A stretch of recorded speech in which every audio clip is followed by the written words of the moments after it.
Cannibal Farm by Dr. York. Read by Steve Buck.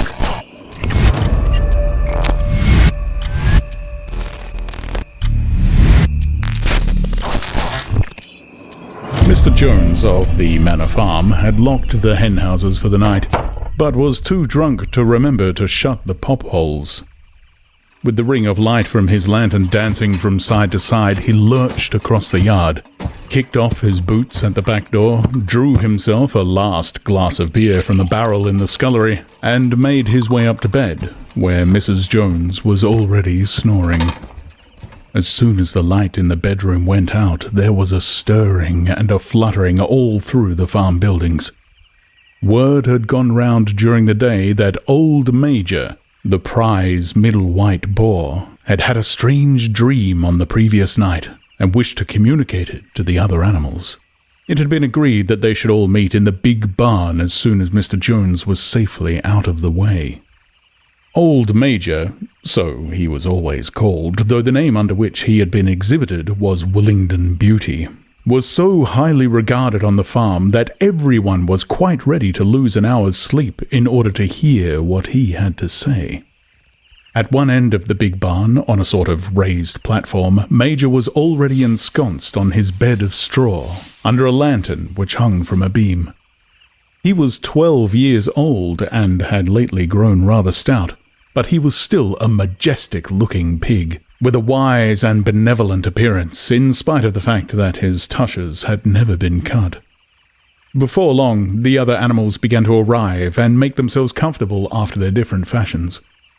First came the 3 dogs, Bluebell, Jessie, and Pincher, and then the pigs, who settled down in the straw immediately in front of the platform. The hens perched themselves on the windowsills, the pigeons fluttered up to the rafters, the sheep and cows lay down behind the pigs and began to chew the cud. The 2 cart horses, Boxer and Clover, came in together, walking very slowly and setting their vast hairy hooves with great care lest there should be some small animal concealed in the straw. Clover was a stout, motherly mare approaching middle life, who had never quite got her figure back after her 4th foal. Boxer was an enormous beast, nearly 18 hands high, and as strong as any 2 ordinary horses put together. A white stripe down his nose gave him a somewhat stupid appearance, and in fact he was not of first-rate intelligence, but he was universally respected for his steadiness of character and tremendous powers of work. After the horses came Muriel, the white goat, and Benjamin, the donkey. Benjamin was the oldest animal on the farm, and the worst-tempered. He seldom talked, and when he did, it was usually to make some cynical remark. For instance, he would say that God had given him a tail to keep the flies off, but that he would sooner have no tail and no flies. Alone among the animals on the farm, he never laughed. If asked why, he would say that he saw nothing to laugh at. Nevertheless, without openly admitting it, he was devoted to Boxer. The 2 of them usually spent their Sundays together in the small paddock beyond the orchard, grazing side by side and never speaking.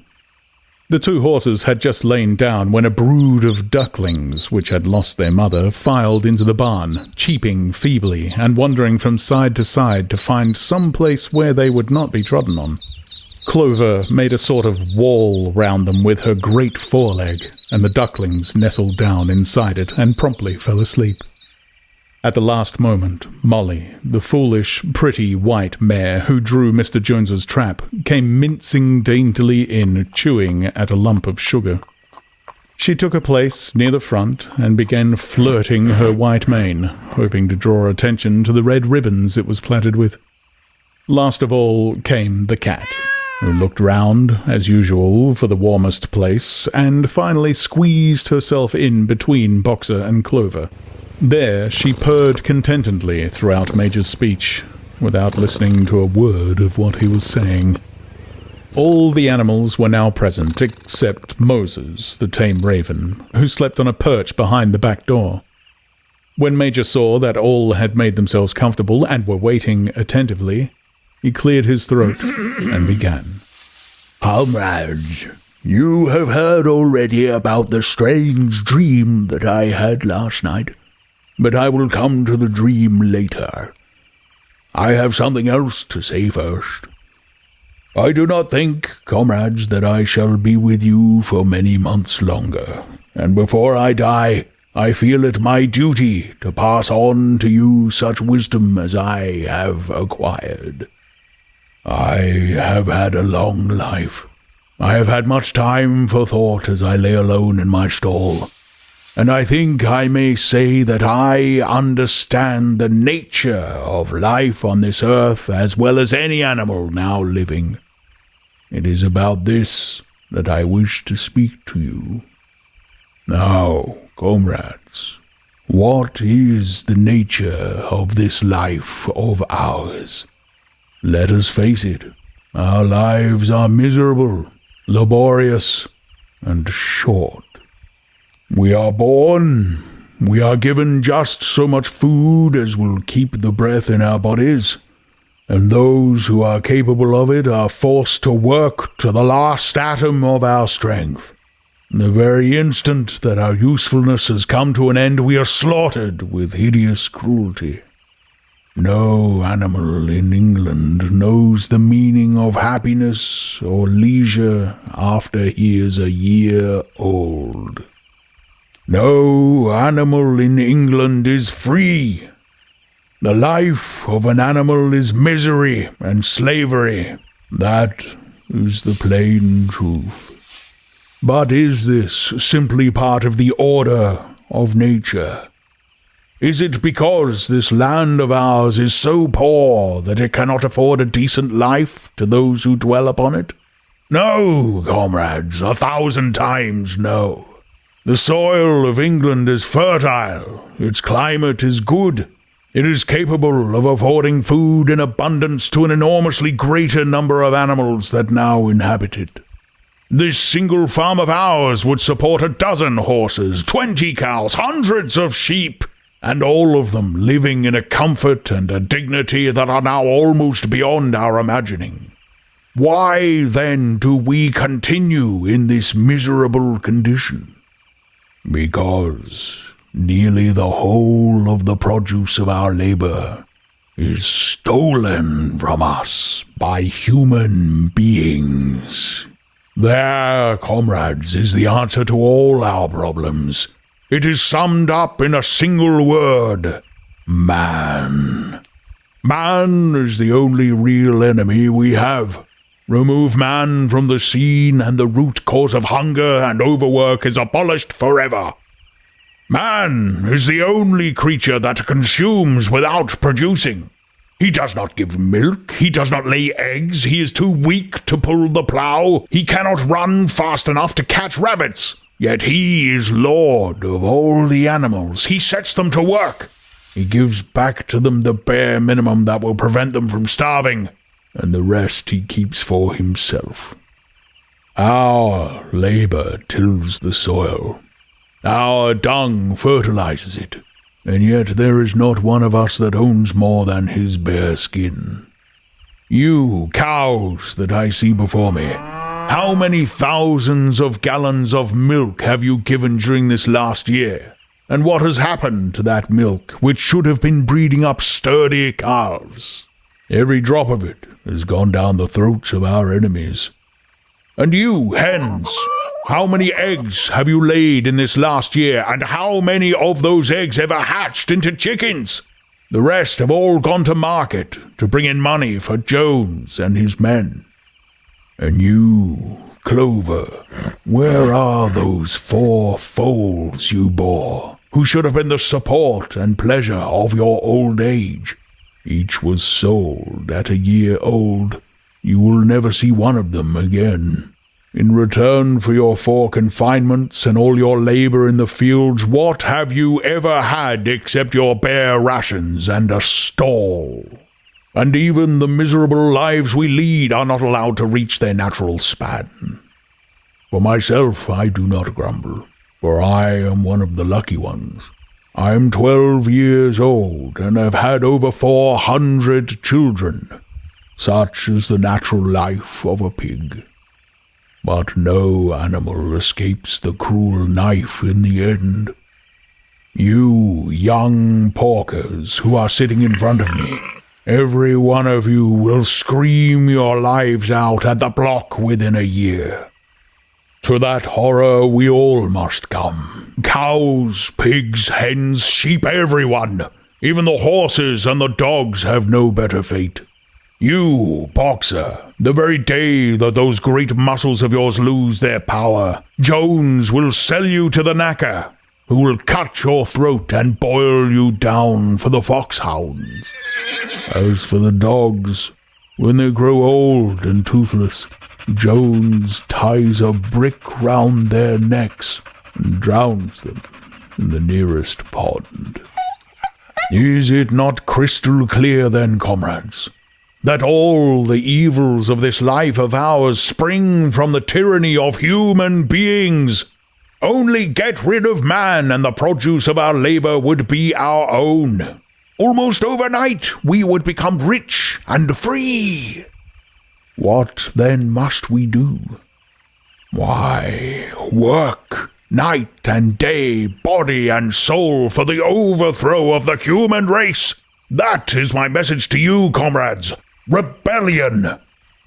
I do not know when the rebellion will come. It might be in a week or in 100 years, but I know, as surely as I see this straw beneath my feet, that sooner or later justice will be done.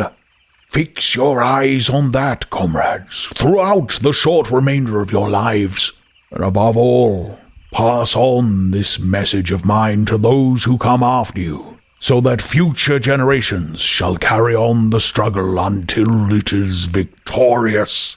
And remember, comrades, your resolution must never falter. No argument must lead you astray. Never listen when they tell you that man and the animals have a common interest, that the prosperity of the one is the prosperity of the others. It is all lies. Man serves the interest of no creature except himself. And among us animals, let there be perfect unity, perfect comradeship in the struggle. All men are enemies. All animals are comrades. At this moment there was a tremendous uproar. While Major was speaking, 4 large rats had crept out of their holes and were sitting on their hindquarters, listening to him. The dogs had suddenly caught sight of them, and it was only by a swift dash for their holes that the rats saved their lives. Major raised his trotter for silence. Comrades, he said, here is a point that must be settled. The wild creatures, such as rats and rabbits, are they our friends or our enemies? Let us put it to the vote. I propose this question to the meeting. Are rats comrades? The vote was taken at once, and it was agreed by an overwhelming majority that rats were comrades. There were only 4 dissentients, the 3 dogs and the cat, who was afterwards discovered to have voted on both sides. Major continued. I have little more to say. I merely repeat, remember always your duty of enmity towards man and all his ways. Whatever goes upon 2 legs is an enemy. Whatever goes upon 4 legs or has wings is a friend. And remember also that in fighting against man, we must not come to resemble him. Even when you have conquered him, do not adopt his vices. No animal must ever live in a house, or sleep in a bed, or wear clothes, or drink alcohol, or smoke tobacco, or touch money, or engage in trade. All the habits of man are evil. And above all, no animal must ever tyrannize over his own kind, weak or strong, clever or simple. We are all brothers. No animal must ever kill any other animal. All animals are equal. And now, comrades, I will tell you about my dream of last night. I cannot describe that dream to you. It was a dream of the earth, as it will be when man has vanished, and it reminded me of something that I had long forgotten. Many years ago, when I was a little pig, my mother and the other sows used to sing an old song of which they knew only the tune and the first 3 words. I had known that tune in my infancy, but it had long since passed out of my mind. Last night, however, it came back to me in my dream. And what is more, the words of the song also came back. Words, I am certain, which were sung by the animals of long ago, and have been lost to memory for generations. I will sing you that song now, comrades. I am old, and my voice is hoarse, but when I have taught you the tune, you can sing it better for yourselves. It is called Beasts of England. Old Major cleared his throat and began to sing. As he had said, his voice was hoarse, but he sang well enough, and it was a stirring tune, something between Clementine and La Cucaracha.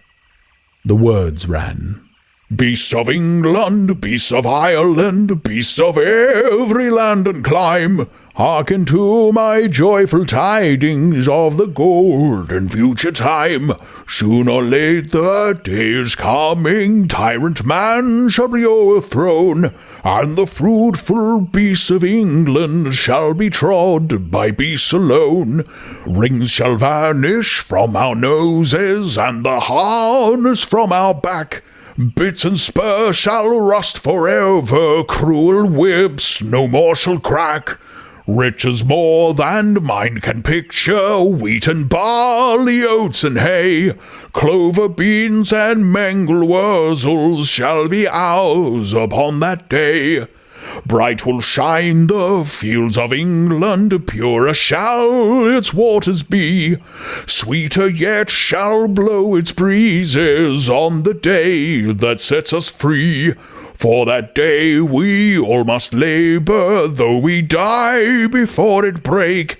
Cows and horses, geese and turkeys, all must toil for freedom's sake.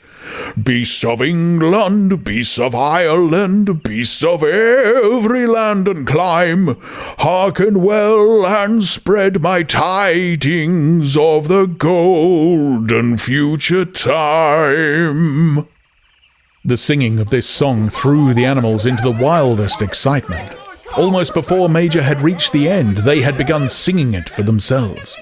Even the stupidest of them had already picked up the tune and a few of the words, and as for the clever ones, such as the pigs and dogs, they had the entire song by heart within a few minutes.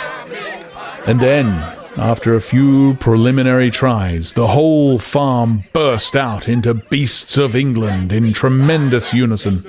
The cows lowed it, the dogs whined it, the sheep bleated it, the horses whinnied it, and the ducks quacked it.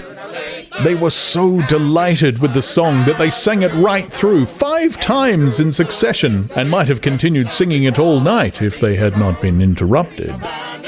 Unfortunately, the uproar awoke Mr. Jones, who sprang out of bed, making sure that there was a fox in the yard. He seized the gun which always stood in a corner of the bedroom and let fly a charge of number 6 shot into the darkness. The pellets buried themselves in the wall of the barn, and the meeting broke up hurriedly. Everyone fled to his own sleeping place. The birds jumped on their perches, the animals settled down in the straw, and the whole farm was asleep in a moment.